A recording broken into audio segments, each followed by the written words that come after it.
Okay, it's 1:02 and I call the meeting to order.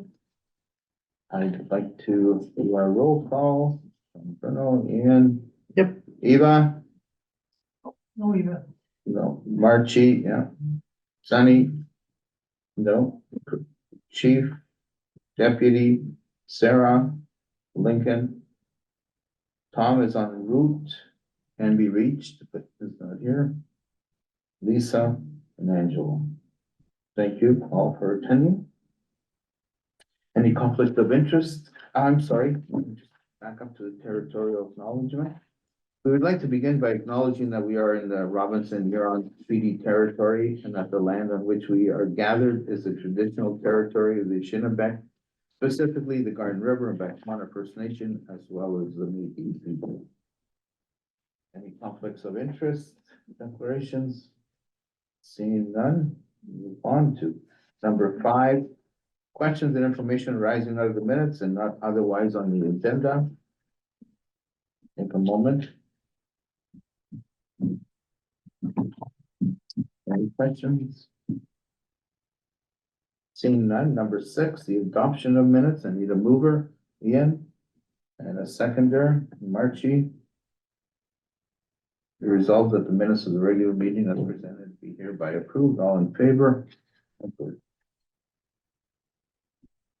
Number 7, motion to accept the agenda on November 30th, 2023. Mover, please. Marchie, seconder, Ian. Resolved that the agenda of the regular meeting as presented be hereby approved. All in favor? Approved.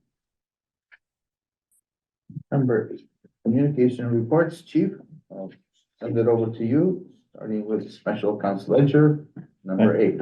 Thank you, Mr. Chair. Nothing to add on the ledger. It's up to 31st of October 23. Last deposit was 28th of July. And last reimbursement of legal costs was 27 July 23, which would have been covered in other meetings, giving you a balance of 136,707. To take you to the overtime. So we'll start off on your left columns there. And we see, just let you catch up there, brother. You should be right there. You'll see that in September of 23, we spent 197. And October, we were 50,000 less at 142. We also see that on the right hand of the running total, we're still higher this running total than this time last year by 200,000 in overtime, 150 or so. Last year we were at 921. This year we're at 1.119. So part of our accounting for the October numbers will be obviously the death investigations that we conducted. And I won't say anything further about that. Is that completed now, Chief? Operationally speaking, there's still an ongoing investigation into certain aspects of it. But as far as the who done it, that has been completed. Yeah. Any other questions? Ian, you good? Okay, carry on.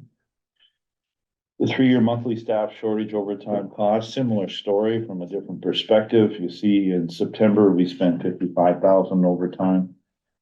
This October, we spent 40,000, 40.6. This time last year, we spent 68. So we went down both ways in both year-to-date comparisons and as well as last year's. Next one as well, 50,000 in September, and in October we're down to 38.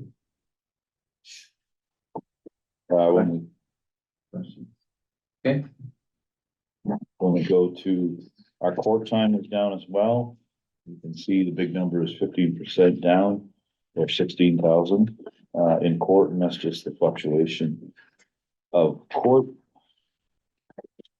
Moving on to our stats, I'll give you, month to month for July of 23 comparator, and then the second one, which is more weight, is your year-to-date comparison.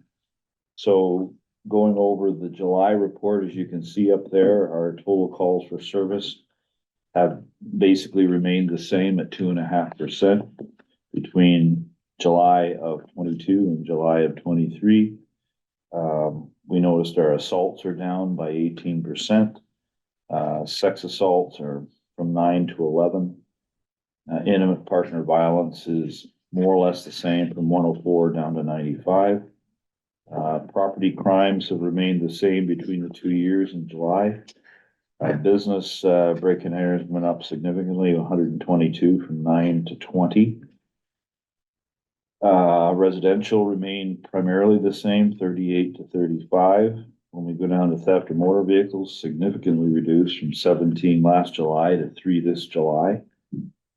Theft is down from 265 to 213, or 20%. Shoplifting overall, though, was up from 51 to 95. Theft for motor vehicle, which is obviously a concern for the community, has went down 56, almost 60%, from 128 to 54. And bail violations at the bottom of your screen are up almost 45%, from 56 to 81 when we look at month to month. Now, when we look at what July 7 months in 22 look like compared to 7 months in 23, we see again that our calls for service slightly higher, 4.4% higher. Things of interest, we basically halved our sexual assaults from 72 to 45, to 38%. Our intimate partner violence went from 820 to 716, or 13% down. Break and enter totals are down by 14%. However, the businesses are still remaining high at 40% increase when we compare the 2 years. Residential are down 21%. Temp break and enters are down as well. Look at theft of motor vehicles, that's consistent with the monthly comparator, it's down 50%. When we look at shoplifting, it's up 24%, from 440 to 548. And when we look at bail violations, they're up 20% when we look at the full year comparator, from 349 to 415. That's the statistics, good sir. Thank you. Any questions or comments?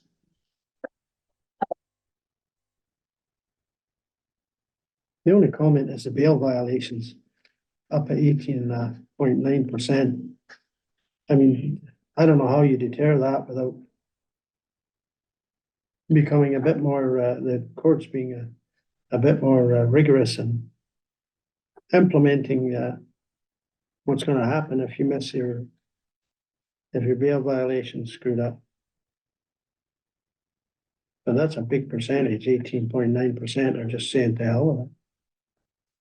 It is a concern, again, for the service as well, and it speaks to the overall deterrent effect of conditions that the courts place on people accused of a crime awaiting bail. And I am concerned that the deterrent effect of conditions have the same effect as they had pre-Bill C-75. And we have noticed bail violations on the increase. And the question is whether or not they act as a deterrent to control behavior when they're released on bail. Thank you, Board Chair.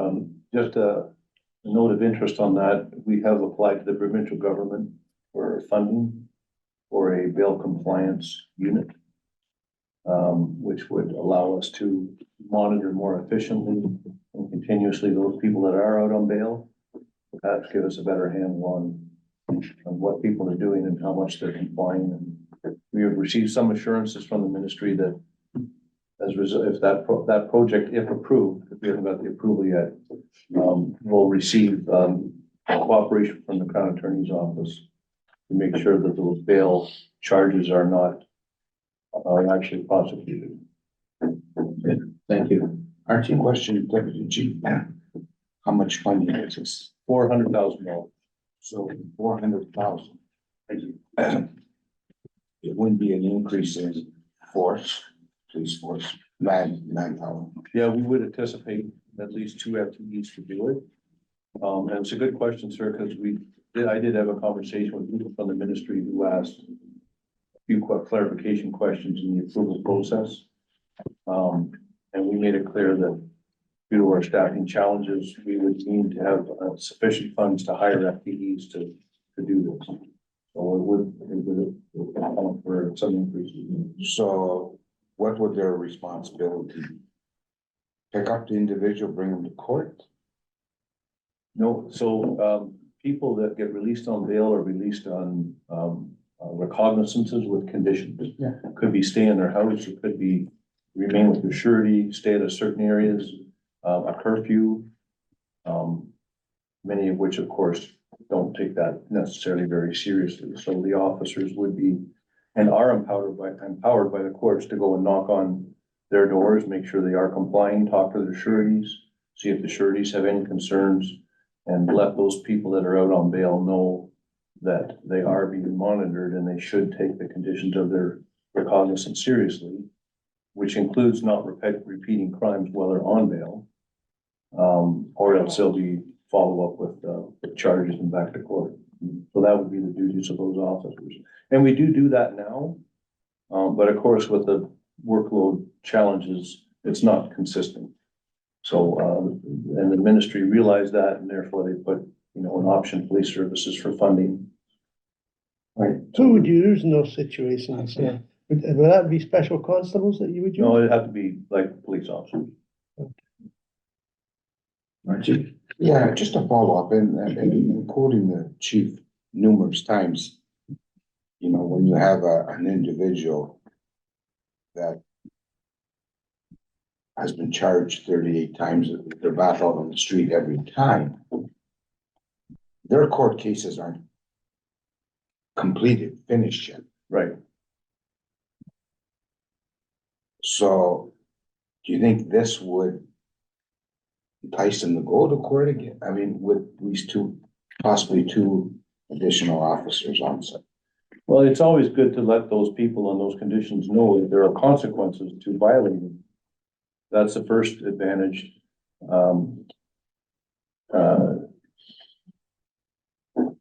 The other advantage is we do know as a fact, regardless of what changes there are in the law, that people will get out on bail. And those people that are on bail quite often have conditions. So as much as there may be a concern with why people aren't held more, we do know that people will get out on bail. A certain segment of offenders will be out on bail. And quite often property offenses are a perfect example of that, because courts are very reluctant to hold people in custody on property offenses. Property offenses cause a community a huge concern. It's repetitive, so there's a lot of focus on the violent crime, which is appropriate. But we need to also remember that the community is highly affected by property crime and repetitive property crime. So this bail compliance enforcement with a higher presence of officers checking on these individuals will hopefully have a deterrent effect on that as well. Okay, good. And I think what it'll do, it'll put more administrative offenses, compliance offenses before the court, because there's more people looking for that violation as opposed to stumbling across it. But once again, the deterrent effect of these conditions need to be enforced so that people realize when they're given the opportunity to be released with the conditions that they need to abide by it from a public safety perspective. And to your point, sir, individuals in our community that are running around with 26 to 28 property offense charges is ridiculous. Sure it is. And everybody knows it. And it's time that we all get together with both the Ontario and federal governments to solve this problem, because the community is not protected when people are running around with 28 charges, irrespective of our versus antic or Bill C-75 new rules. It has to be re-examined. Thank you for your question. Yeah, no, I had a little more time, I'll be able to bring something up there, but I mean, these people on Wednesdays alert, fail to report to court. That kind of bothers me because they're still out in the street. The case is not finished, not completed, and they're at large still. Absolutely, And- and they're wanted up there. Exactly, and you know, if they're doing home invasion, well, residents are worried. Absolutely. Okay, well, thank you, I appreciate it. Thank you, Richie. Any other comments? No, we're just too soft. Thanks, Ian. Said it better. I have a couple more reports there, John. just Okay, on- please go ahead. I apologize. Yeah. Use of forest reports, Lincoln, reminded me there are pretty consistent between August and September, between 15 and 14. Pointed firearms is down from 32 to 10. Use of, conducted energy weapon is consistent, 6 and 7. When we move to, public complaints, I'm gonna let, Deputy McLaughlin comment on the public complaints. Thanks, Chief. So we can see from the board report this month that there were 4 additional complaints since our last meeting. 2 of them, the OIPRD have decided not to proceed with, one being determined as not in the public interest and the other determined to be frivolous. And then 2 more are ongoing. So that takes us for the total number of complaints to 53 compared to last year at this time, which is 33. So by way of a year to date update for the board, the 53 complaints that we've had to date, 25 of those complaints, the OIPRD decided not to invoke or proceed, so that takes us down to 25. 7 of those complaints were classified as service complaints, and as a result of looking into those, we had 3 minor adjustments to our policy to better instruct our officers on dealing with some of those service issues. That takes us down to 18. 4 of the complaints that were investigated resulted in an early resolution, which means the complainant was satisfied. The complaint was minor in nature, probably as a result of a misunderstanding between the police and what the public or the complainant thought the police should or shouldn't do. So those were resolved.